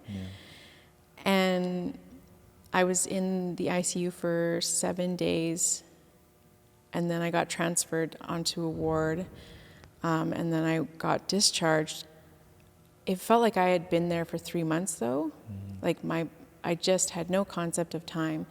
And when I got out, I was this person that was promoting self-care and promoting connection to your body, promoting movement, and I couldn't move anymore. I couldn't move my body because it was in so much pain.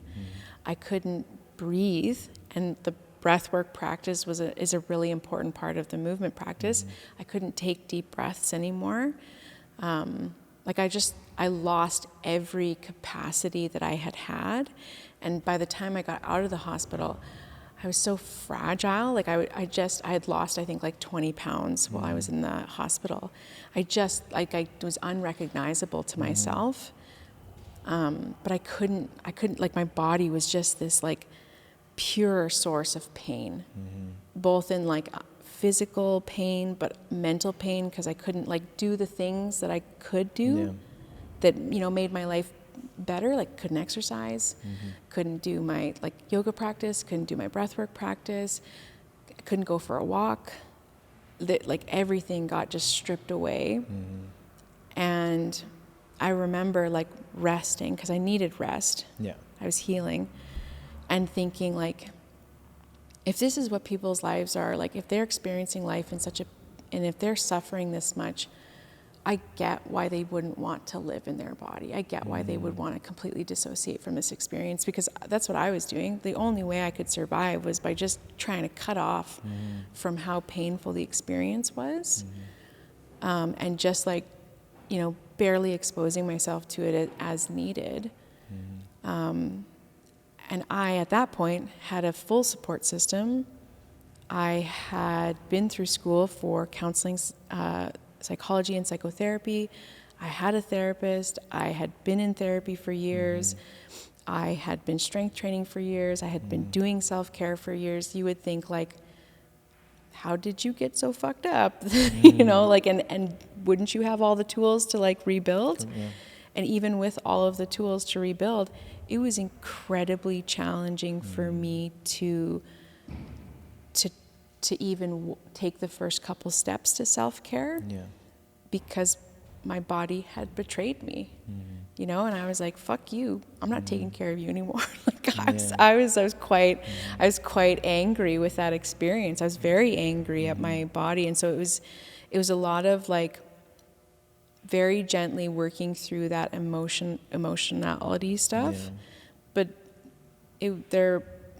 my body and my nervous system also fragmented so much of my experience. I can't access a lot of it. There was definitely some complex PTSD and some ICU delirium that occurred, and it was there to try to protect me from how painful the experience was. And so our bodies are like super cool in that it was doing that without me asking it. Yeah. It was protecting me from the intensity of the experience. And then it was giving me an opportunity to, like, when you're ready, let's work through this. And I knew that because I have that knowledge. But people that don't have that, I can understand why it would be so scary to try to even step forward to take care of yourself. So I have a lot of compassion for people that don't know how to prioritize themselves, don't know how to value themselves, don't know how to have a sense of worth for their selves and their body. And I don't want to shame them in any capacity. I want to find a way to support them. Yeah. There's something, because it was on different on several levels, because you have the physical pain or the physical I was going to say burden, but not burden, but when you're less capable of doing things, right? But also the fact that everything that you were doing was around that, and the thing that, so there's the identity that got like removed. So that's even worse of an experience. I mean, even more, I'll not say worse, but deep, I would say. It stripped me. That experience stripped me of every identity that I held at that time. I had to grieve so many of my identities.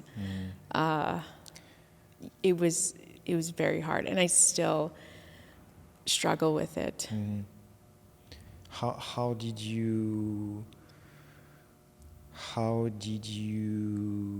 do? Well, I mean, what were like the kind of like the first step to reconnect, to move forward from this? So it was kind of like when you started to do more meditation and things like that through, or not really yet?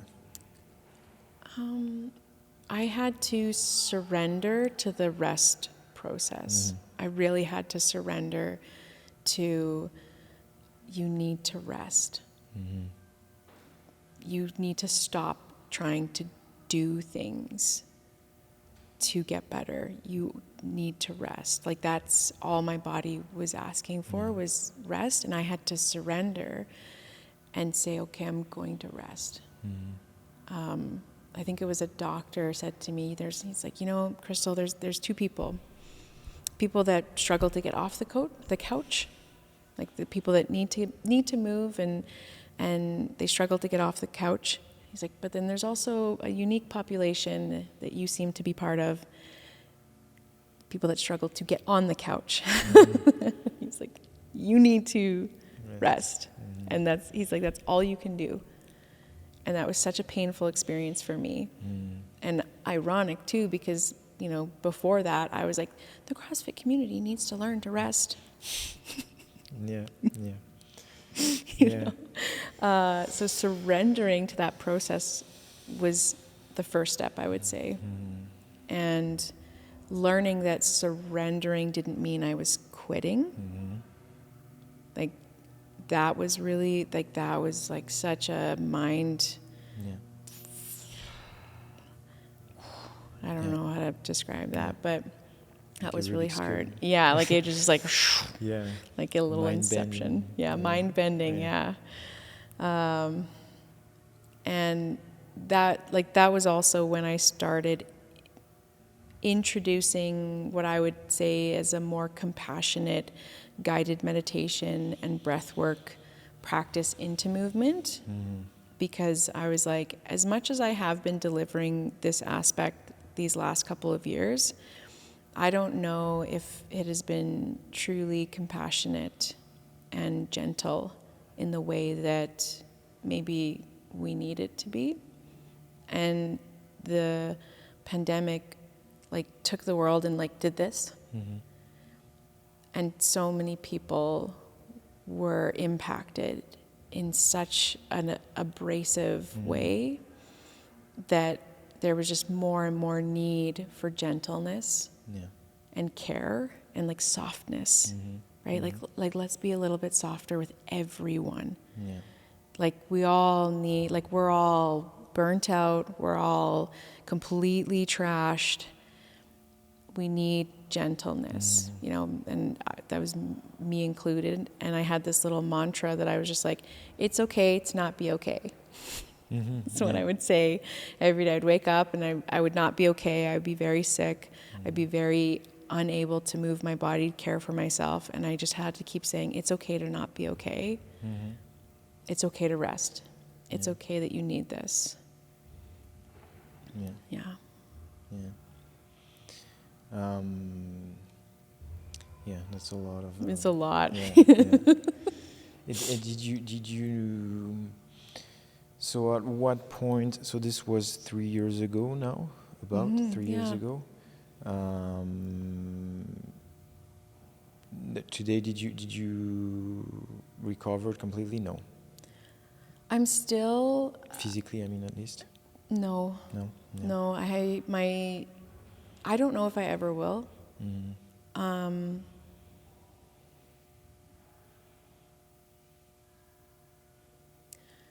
So in the first year, I had this in my mind that I was going to recover 100% in a year. And then a year went by and I was maybe 10% improved. And so then I set a new goal that in 2 years, I was going to be 100% recovered. And the second year went by and I maybe had seen another 10% improvement. And it was so painful, the pace of improvement. And so coming to the place where I might never get back, and I need to find what my new pace is, what the new what the new path is forward, instead of trying to get back. Because maybe if I get back, like the path that I was on led me to be in the ICU. Do I really want to get back to that path? It might lead me to another hospital visit, you know? It's like maybe there's a reason I got completely knocked off of that path. I don't know. Like I genuinely don't know why that happened. To this day you've never really know what it was exactly, and I had bilateral pneumonia when I was that was that. But they didn't know why I was so sick. I didn't test positive for COVID, but they were treating me like as if I did. And it was scary. And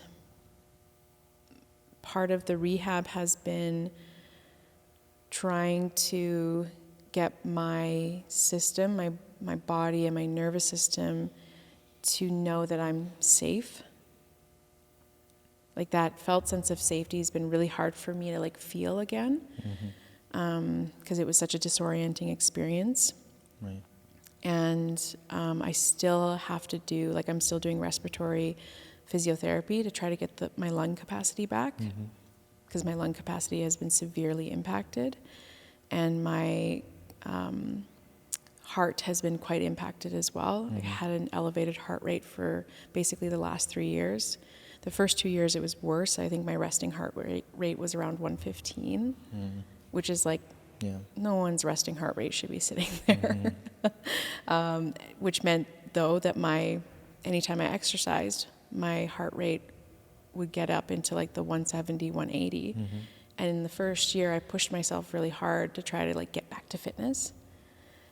And I would just completely wreck myself to the point where I was completely debilitated for the next month. And I only had to do that, 3 or 4 times before I was like, oh shit, I can't do this anymore. So now I monitor my heart rate quite closely in exercise, and I basically can't go above 150 or I know I will be wrecked. Like my system will be ruined. And I just need a lot of recovery time. But I happily can exercise 3 times a week now, and without it being debilitating. So I've been able to adapt so that I can do that, and I'm pretty happy with that now. I used to train 5 to 6 days a week, and I used to train for almost 20 hours a week. So training 3 days a week for just 3 hours, it's such a contrast.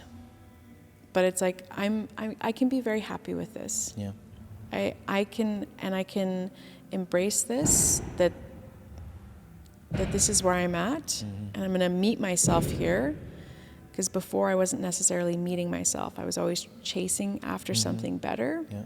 And here I'm like, I'm going to meet the Crystal just as she is today, and be really willing to be really okay that this is who you are, and this is the body that you're residing in, and that this is the best version of you, because it's the only version that currently exists.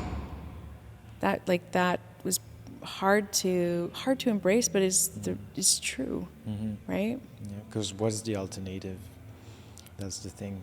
It would be chasing my potential, but like being in love with my potential, but not being in love with myself. Right. Yeah. And so it's on some level living in a fantasy land. And again, it's like it's not truly having unconditional love for myself if I'm only ever chasing my potential. Yeah. I feel like it kind of answers what I was going to ask, but I was going to ask what main lesson did you take out of that specific experience of having like all these things removed and had to adapt and be okay with that new version? Yeah, probably that would be the biggest one, is how to meet myself as I am, just as I am today, and being willing to care for that part of me, and not putting care in so that I could be better or so that I could chase after my potential. It was just the person that you are today is who I'm meeting, and I'm not going to put any expectations or conditions on you, because who you are right now is who I want to love and care for. So like reconnecting with the present. Yeah, yeah. Coming into that present moment and saying, hey, you're pretty cool. Yeah, no, that's good. How can I support you? Yeah. How can I love you? So, but it was not easy to get there. Yeah. I hope no one has, I say, sometimes when I think about it, I'm like, I just hope no one has to go through what I went through to get to that place. But sometimes, I'm like, did I don't know. Well, I mean, maybe you were chosen to go through that experience so that you can carry the message of like, hey, you don't need to go through that to feel like this, and just feel like that. Feel like this. I learn from my lessons. Yeah. Yeah, because it often works like that, right? Like, so people went through things and survived things, and then they can help either go through the same thing or say, hey, like, maybe stop before you get to that point, and you can. So I mean, it's part of it adds up to your unique perspective and approach on things. I was gonna end with what is now new, and what are you gonna do now with Mobility Movement? Is there like things for the future that you're gonna bring, or are these like top secret things that you can't talk about? It's all top secret. It's all top secret.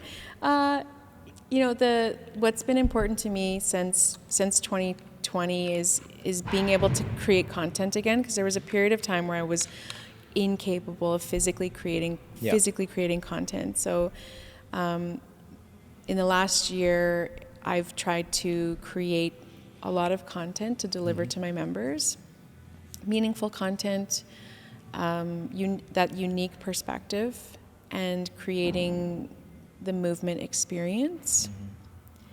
And then the other thing that I've been doing is trying to give presentations or like workshops or talks on the nervous system aspect, nervous system regulation, mental health, and how it all actually like interplays into one another with our physical well-being, mental well-being, emotional well-being, and spiritual well-being, if that's something that you're into, that these all actually play off of each other, and helping people see that we can actually care for the whole being, the whole person. But that's pretty new because, you know, for a while the pandemic really restricted travel access, like things. So even just in the last year, like to do something like this wasn't possible 2 years ago. To present to those girls at that teen empowerment workshop was impossible 2 years ago. And so right now it kind of feels like the possibilities are open again. And it's like, what drop do I want to put in the ocean, and how do I want to contribute in a meaningful way? And that's kind of where we're at, is let's create really meaningful content. Let's create a community inside of movement where we care for people and support people. And if we can make this into like a movement experience where maybe I can do some in-person stuff and create that 360 experience for people, like that would bring me a lot of joy. So like doing live workshop and things like that. And I also am like not trying to put too much expectations onto myself either, and say if the invitation arrives and if I'm in a place where I can accept it, then I will. For sure. Like this invitation, right? It just happened to work out really well. And I was like, okay, yeah, cool.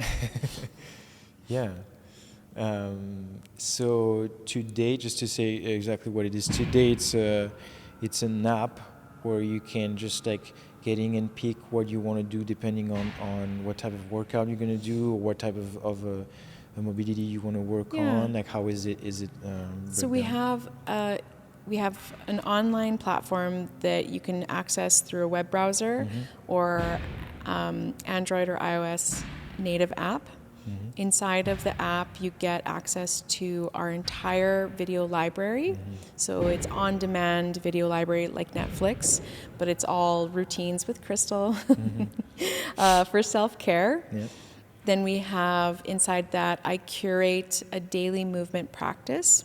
So each week, the daily movement program comes out, and it's curated by me, routines that I think would do really well, molded together in the way that they are. And sometimes they'll have different focuses or intentions. So this month in particular, our intention is to have an emotional check-in with our members. So they do their movement, and then they also do an emotional check-in, and having the practice of checking in with what am I feeling right now in this moment, not judging it. It's not good, it's not bad, it might be uncomfortable. What am I feeling? Where do I feel it in my body? How intense is the feeling? And then just a gentle question, am I willing to sit with this without judging my experience? And then the last question for the emotional check-in is, what would support look like for me? So it's teaching people how to check in with their emotions. And then if they need support, being able to identify what support would look like for them. Because a lot of people don't actually know how to identify a need for themselves, how to support their needs, or how to ask for support, because they've never inquired what support would look like. So a lot of people walk around in the world feeling very unsupported, but they also don't know what would be support. So if you can teach someone to just gently inquire, like really curious. It doesn't have to be a big, meaningful thing. It could just be, I'm feeling happy in my heart. What would support look like for me? Sharing with my partner that I feel happy. Like that would feel really supportive to have that connection. Or it could be I feel sad and it feels like a heaviness in my shoulders. What would support look like for me? Well, maybe if I talked to a friend and shared that I have some sadness. or maybe if I went to the gym and saw my favorite training person, that would feel supportive, right? Yeah. And getting them used to, it's okay to check in with yourself, and it's okay to inquire about support, because we all deserve support. And that's a part of our daily movement practice. And then outside of that, we have a bunch of different targeted routines, specific to different body parts, weightlifting movements. And then we have it categorized into warm-up, recovery, and restorative guided meditations. So different routines based on if it's an upper body, lower body, full body. And then we even have some very specific stuff for like warm-ups for snatch or clean and jerk or CrossFit warm-up. Yeah. Or even very specific in our recovery routines as well. And we recently came out with mobility snacks. Oh. Yes, snack-sized mobility routines. What does like real snacks or? Wow, no, they're just they're condensed. small Yeah, ones, they're snack size. So they're shortened versions of the full walkthrough. I see. Yeah. So that if you're on a Yeah. time crunch, it's intended to be faster. supportive, depending on your Yeah. time. Nice. Yeah. How did your community react, or like the people react to this emotional check and what was if you had like any like feedbacks on that, like do people were more, oh, I never thought about this, or Yeah, I think it's always going to be mixed. yeah. Human beings are emotional beings. We experience the world through our emotions first. And so when you've repressed your emotional side for a really long time, when someone inquires about your emotions, it feels a bit abrasive. Yeah. So I'm used to being that abrasive person that's like, tell me how you feel.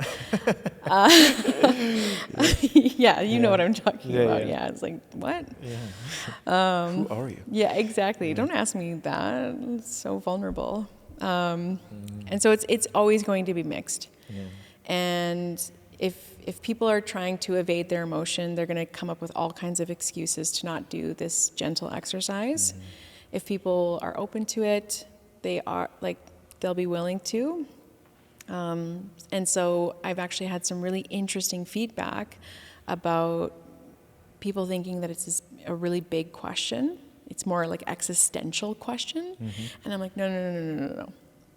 It's just, how do you feel, boom, right in that moment. That's it. Not what's the theme of my life. How did I get here? Yeah. Even though that would be a good one too, but maybe not just before a So mobility session. But it's also when I put stuff out like this, it's a learning opportunity for me to recognize that, okay, maybe I need to deliver this with a little bit more education than just the exercise. And it's also a reminder that a lot of people don't feel comfortable feeling their feelings yet. They don't feel comfortable, which means this is still a need, and we still need gentleness and softness and compassion when we're delivering this. So when I get mixed reviews or when I get pushback on it, it's not for me to be like, well, fine, like, fuck you guys. Yeah, because it's even more needed. I'm like, exactly. It's like, okay, there's a need for this. And I have to find a different way to potentially approach it so that it might be softer or gentler, that you might warm up to it.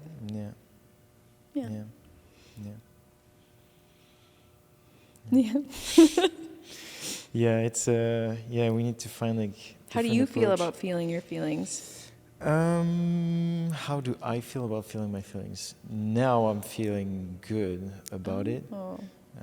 Like maybe there's some buy-in now? Somewhat, sorry?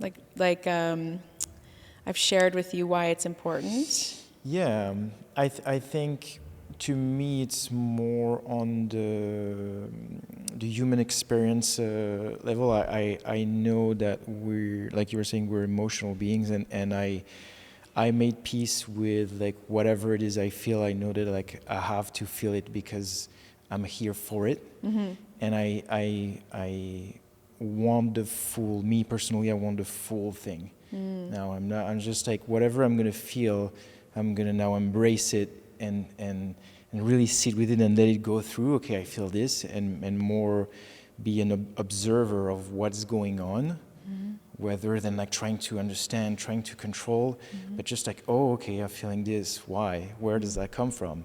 And then just like having it go through, but mainly made peace with like whatever it is that I feel. It is what it is. I feel this. Just let it go through. Be aware of it, and then it will move. Because emotions are always, it comes and go, and it comes from something, very often like an external component that's going to trigger something. And now I'm way more interested into understanding, why do I feel this? Why this? Instead of saying, oh, this is wrong. I'm like, no, you can't do this, or you can't say this. But why that thing triggered something in me? Where does that come from? And just understanding more like where's the root of this, and why do I feel that? Because everything is gonna happen to us, like an external thing is gonna happen, and I'm more interested with understanding why do I feel this and where does that come from, so I can also maybe do something about it. But yeah, like me, I'm like just like going with the flow, like whatever I'm feeling it. It goes through. I like it, and I just like whatever. But yeah, it was a. Not that I've never felt that I needed to repress, but I've had a big thing. For me, it was more the fear of external judgment, because I could always like do things with my life, but it was more with the expression. So talking, like a few years back, I could have never talked to a camera or do something like this. Always the fear of like, oh, what are people gonna think about what I'm saying, because it shows what's in my brain, and it's being very vulnerable in a way.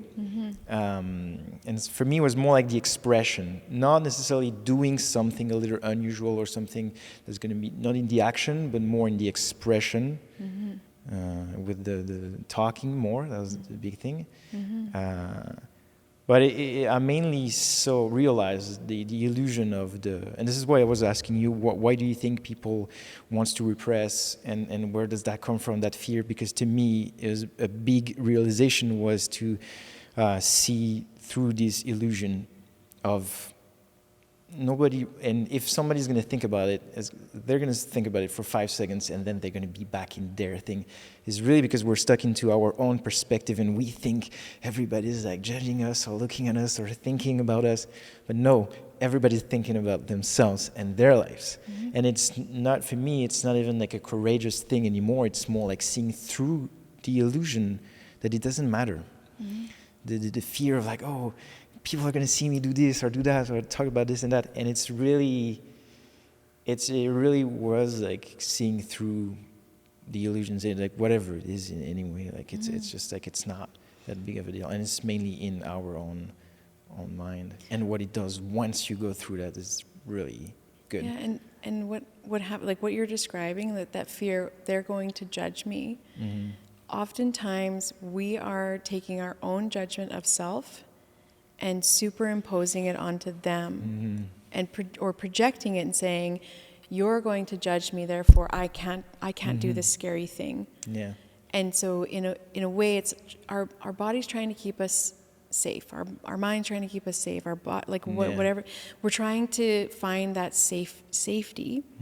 And so if that means I'm going to project that you're going to judge me to stop me from doing the thing, to stop me from sharing my heart, to stop me from being close or having expression, then I'm going to do that thing to try to stay safe. Yeah. And what you're describing is also saying that is a bit of an illusion, right? Like you're dismantling that, saying they're probably just as afraid of me judging them as I'm afraid of them judging me, and that we're both already judging ourselves to try to stop ourselves from doing the thing. And that judgment of self is people will demonize our own self-judgment. That self-judgment has been working really hard to try to keep you safe. And it's probably been putting in a lot of overtime, a lot of work. And that part of you that has been critical or judgmental also deserves acknowledgement and care too. Like, I would just say that a lot of people miss that usually when they're taking apart that, like they're dismantling or deconstructing that, is they want to throw away that part of themselves. That part of yourself is so valuable because it's been scanning for safety and it's been working so hard. Like, it's probably such a hard-working part of you, right? Yeah. And sometimes we just need to have a conversation with that part of ourselves and say, I really value your work, but you've gone off on a side quest that I didn't actually want you to do. Can you come back and can you protect me in a different way? Can you protect me in that you're going to prioritize my self-care? You're gonna help me in the same aggressive way that you maybe were judging me, but let's actually see if we can transform this aspect of me and let myself be whole, right? And that's the other part, is like self-judgment, right? Like, yes, we're going to do that. Human beings are going to be judgmental of ourselves. We're going to judge other people, and we see it as a bad thing. But it's not, right? It's usually because we're trying to find safety or be safe or something. And I never want to demonize those parts of ourselves that have been working hard to try, like, just it's like the 5-year-old in us that was trying to keep us safe. They had really good intentions, and that as an adult it stopped us from starting a podcast. And so then we're like, wow, shitty self-judgment. But you know, do you think that you ever take time to like appreciate that part of you? For sure, yeah. I mean, it's like you were saying also at the, like, embracing the shadows and no, you're not mentioning the shadows, but saying it's the yin and the yang. It's like we're a whole, like you said also, and we're here for a reason, and like you said, it's from a safety perspective. I mean, yeah, I don't feel like personally I am like I'm hating that part of me now. It's just I'm just more focused on like, oh fuck, like I'm happy that at that moment of my life I realized that and I opened that. And not like 20 years later or maybe at the end of my life on my deathbed, like, oh shit, I could have done all that and I didn't.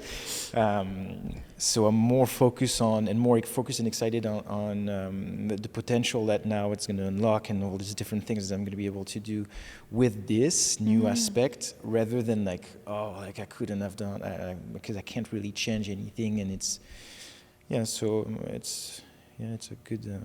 a good thing, I think. It is a good thing, yeah. And I mean, it seemed like you, even as you describe your relationship to feeling, your relationship to your emotional experience, even you saying it is what it is, and that it will move, is a really compassionate perspective. It's very kind of you to have that perspective and relationship to your emotional experience. And like, whenever I hear people talk like that, it makes me smile, because then I know that there's kindness in your heart towards yourself, right? Yeah. Which is sometimes hard. Yeah. No, totally. Yeah.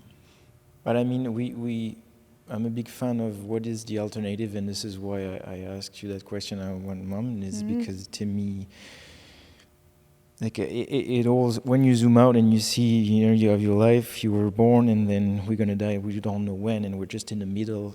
And like, what is the alternative of just embracing the now and just do the best you can with what you have, and deconstructing all the things that we categorized as bad and like shameful or whatever, and just be focused on what you can do today with what you have, and because you never know. It also, I unlocked that because I've had a couple times like people of my age and good friend of my age passed away very young, and this also opened my eyes on like fuck, like you can't stay in a state of being closed and just like being afraid of doing things, because we're here to experience, to embrace, and to do. And there's plenty of people who don't have the same chance, or not here now, like talking, to be able to just do things, right? Like we have a potential for doing and creation that is insane when you really look at it. Like I believe like we live in this full neutral sandbox of a world that we can do everything we want, and you can see things the way you want. There's all kind of different perspectives on the good and the bad, and it's too bad to not use it, you know. And blessing in disguise that happened make us realize how lucky we actually are to just be able to do things, and like it's like your story where you had a knee injury that got you into something that now you loved, and that you create a lot of things around that. You know, it's like from a bad thing that turned into a good thing, and then all the things that happened to you that probably in 5-10 years you'll be like, oh, now I understand why, and it did this. It's all yeah, we can never know. Yeah. We can never know if that bad experience is bad. Like we can know when things are like a traumatic event, right? Or things that maybe shouldn't happen but do happen. But it's how do we transform and transmute from that experience, and there is a lot of opportunity there. And I like that analogy, that the sandbox analogy. I really like that. It's and what I think I most appreciate about it is it's kind of playful too. Yeah. That, and in that playfulness, it gives us this ability to not take life so seriously. Like when we don't take it so seriously and we can have play, that gives us even more freedom to like see those possibilities. And I don't know, that play piece is, I think, also been an important part for me in the last few years, is like, how can I incorporate more play into my life? Yeah. And why do I need to grow up? Like, do I really need to be an adult who doesn't play anymore? Like, why? Play is so important for us at every age. And yeah, that analogy, that just like, I was like, oh, that's such a good, I really like that. Yeah, because why should we settle for like a life where you don't really have fun anymore? Who said that? Like, there's no. I don't know. It's it's a big. But it all, I like really the meditation and the thing you were talking about, because to me it's all it all starts with just having the awareness of these things, because. I've heard also, not a long time ago, it was from studies, I think, end of last year, that said that only like about 30% of the people had actually an inner dialogue. And when I saw that, I was like, holy shit, like that's crazy. And I think it's hard for when you have a massive inner dialogue, or when you have a lot of awareness on your body, on how you feel, on things, it's very hard to then put yourself in the perspective of someone that doesn't. And you can be like, oh, do you even, like you said, oh, why don't you guys know that you have to contrast the intensity with the thing, you know? So, but it's, to me, it's the first step of everything, is really just like the awareness of being able to just like zoom out and detach for a second of your life, everything that you do, everything that you think is you're caught up in your thing, your job, and just if you can just like detach for a second from that. But the first step is the awareness of this. Yeah. And this is why I like all these things like mindfulness, is meditation, so it helps. Well, and even that the awareness piece, right? That's the emotional check-in. Is it's asking you to be a curious observer. Yeah. And like, yes, you might be feeling the thing, but bringing awareness. What do you feel? Where do you feel it? can you not judge your experience? What do you need for support?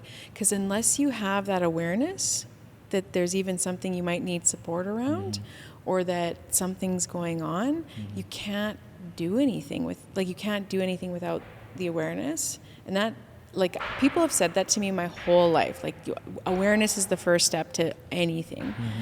And even when it comes to like movement or meditation or strength training, you have to be aware of what that need is in order for you to like take action, right? Like it's such an important part of it. But it's also hard to like gain awareness. Yeah. Like let's like, I don't even want to pretend like it's been an easy route to gaining awareness, because gaining awareness is not easy. Totally, I don't know why I would ever think it was easy, actually, as I'm saying that. Yeah, and especially in today's world where everything is fast-paced, because what it requires for sure, I think, is like stop everything, just like stop, and it requires stillness, and to just have the room to start being aware. Yeah, and for some people, stillness can feel really threatening. And so if the stillness is part of gaining awareness, getting through the threatening nature of stillness can be really hard for a lot of people. I think that's also why many people will struggle with that. And there's many reasons that can lead to stillness being threatening. But I also think like that's why movement doesn't just have just meditation, like where you're seated, and that's how you can have a mindfulness practice. That part of the movement-based practices, or the body movement practices, that can actually be a form of meditation that your system senses as less threatening than sitting still. And that by doing this practice, you can gently bring yourself into more stillness into this practice. That I'm like, again, because there's so many different needs, and that stillness might be the most important part, but for another person, moving slowly instead of moving so fast and like janky. Can they move slow and smooth? And is that where they start to gain their awareness? Or is it when they lay and breathe? Is that where they start to gain their awareness? All the places that we gain awareness are not going to be the same. And that's what I think is kind of cool about us humans, is we're all uniquely similar and uniquely different. Like we're the same, but we're all very different. We all have different lived experiences, but we all have like human bodies with like blood and tissue and hormones. But then even inside of that, like we'll have different femur lengths or different different accessibility pieces with our bodies. Not all of us are able-bodied. Not all of us are come from a nuclear family system. Like there's so many differences inside of our human experience, which is, again, like why I love learning from my movement members, getting feedback and realizing, oh, I'm not serving a need that's still out there. Like there's an aspect to the self-care that I don't know, and I can keep learning. And how can I adapt and bring that to you guys? Because I would say that the practice of stillness was an important piece for me, but it took me moving slower and slower and slower before I could even approach stillness. Like it's so interesting, right? Yeah. But for some people, they can just sit down and just like chill. Yeah. It's crazy, right? Yeah. Yeah. Let's. I was gonna say let's end with that. What kind of advice did you find like it was hard for you is it hard for you to be still? And whether it is yes or no, but I'm sensing you said yes. What advice would you give to somebody for who is hard to find stillness or to stay still or to meditate or to focus on You not can moving? find stillness in movement. Okay. Yeah, you don't have to physically be still to find the stillness that people are describing. So when I think of stillness, to me it's almost like an emotional experience. But a lot of people will say that you have to be physically still. And I've struggled with that my whole life, and I still struggle with being physically still. And I think I've at least said to myself, I don't actually need to be still to still myself, if that makes sense. Yeah. And so that's what I say to people is like, you don't actually need to be physically still to find stillness. You can find stillness in movement. You can find stillness in the movement of your breath. You can find stillness in the movement of your emotional experience. You can find it. It doesn't have to look like what it looks like for you or for I. It's okay that it looks different. Because I think a lot of us really want to be the same and have a sense of belonging, and that the only way we can belong is if we look exactly like our neighbors, right? We don't have to. We can be different, and we can experience the same things as well. Interesting. Yeah. Nice. Yeah. I think. You feel good? Yeah. Do we find stillness? We did. We did. No, I think that was a good way of ending that. Well, thank you very much for this conversation. Yeah. We'll put in the description all your website and where people can find if they want to try and see what you offer. Yeah. And it starts to rain. Yeah, how ironic, yeah. I mean, thank you so much for inviting me. Yeah, for sure. And I'm so glad that we could have this conversation in person. Yeah, it's way better than on the screen, but yeah. I agree. Yeah. And I mean, thank you to Renee for letting us use her space. Thanks to CrossFit FYP. And all the stuff. And I don't know. Thank you. Yep, thank you. Yeah, it was a great discussion. Yep. Yeah.